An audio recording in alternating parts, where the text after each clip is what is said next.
The Five Nights at Freddy's 3 mod just dropped, and this is one of the most polished mods I've seen in a while, so I definitely want to go over the FNAF 3 lore, characters, and also explain how Boyfriend ended up in this situation without Girlfriend to back him up. Now, since this mod is based on FNAF 3, that means that the events here take place 30 years after the events of FNAF 1. And the cutscenes and initial songs that we see in the beginning of the mod are based on the minigame from FNAF 3, where we actually see William dismantling the animatronics and also why he tries to hide in the spring-locked suit before being crushed to death. Gotta make sure there's no remnant left in those robotic bastards.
Now, in case the cutscenes weren't clear, basically the minigames in FNAF 3 show William dismantling each animatronic one by one. It seems like Shadow Freddy was actually used to lure each animatronic into a secret area that not even the animatronics knew about. This is also why we see Shadow Freddy saying the phrase "follow me" in the mod cutscene, which is actually canon. Once Shadow Freddy lured the animatronics to William, he used an axe to dismantle each of the animatronics, starting with Freddy and working his way down the list. But instead of the spirits of the children just going to heaven or wherever, the spirits actually started trying to attack William. And even though they couldn't do any damage to him, they freaked him out enough to make him put back on the Springtrap suit, like he used to back in the day. What William didn't know is that over time, the Springtrap suit actually became damaged, so when he put it on, it basically started crushing and tearing his body apart. Now this leads us to 30 years later, aka present day, where we see Boyfriend standing in an alley. We learn that Girlfriend has broken up with him because she is sick of fighting with her dad just so she can hang out with him.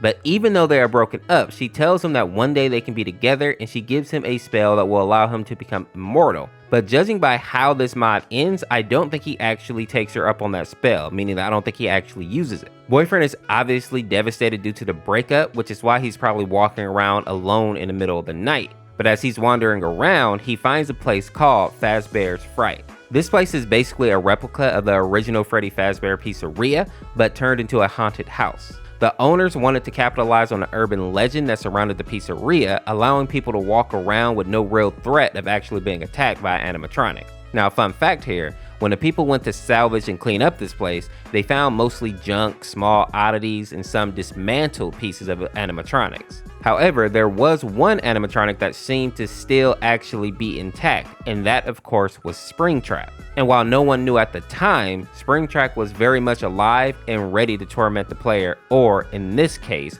Boyfriend. And as you see in the mod, Boyfriend basically sneaks into the facility because he understands on some level that he needs to end everything that's going on with the animatronics, or aka William.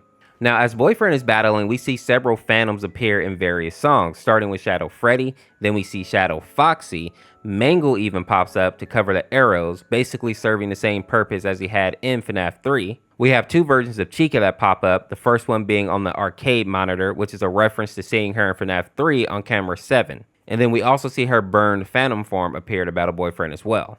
We also see Balloon Boy pop up, and I thought it was interesting that Boyfriend points out that Balloon Boy looks a lot more scary in this version.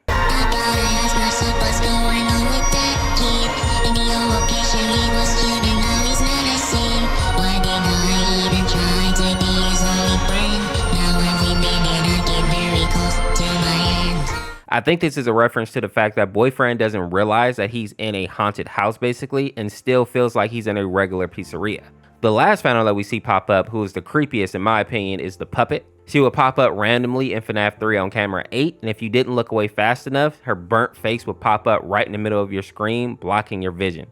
And just a fun fact for people who never actually played FNAF 3, these animatronics aren't actually there, they are literally phantoms. Apparently there's like some type of gas that is getting pumped into this facility, and that's what's making Boyfriend actually see these phantoms. This is also a function in the original game as well. And just so there's no confusion, there is one real animatronic here, and that is Springtrap. The rest of them though are phantoms. Now, after battling all those phantoms, Boyfriend decides to actually end all of this by burning the place down.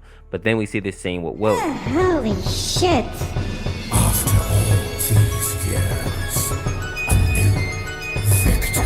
Who the fuck are you? I am William Afton. And who might you be, little one? Really? No. This is fucking impossible. You died. They told me about you. You killed them. I am glad my reputation precedes me. You are all known.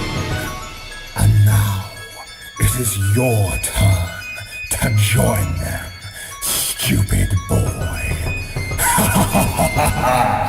At this point, Springtrap is basically chasing Boyfriend down so that he can kill him and keep him from burning this place up. But William is not able to actually defeat Boyfriend, so he instead tries to escape before this place burns down. A random explosion catches him off guard though, and basically takes off a leg so he's not able to escape. But just like in FNAF 3, it implies that even though he's caught in this fire, he's still going to end up surviving. Guess who's back? Over there's the first to die.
Boyfriend, on the other hand, seems to be burned badly and crushed, but at the end, we see that Girlfriend actually shows up, defying her father, and actually saves Boyfriend by using her demonic powers to heal his body, and she drags him out of the burning building. It was kind of cool to see her show up, even though she knows that she's going against her father's wishes. Now that we've covered the main story, let's look at some of the free play characters, starting with Lean Trap. This is basically just a joke character that is based on Springtrap, obviously.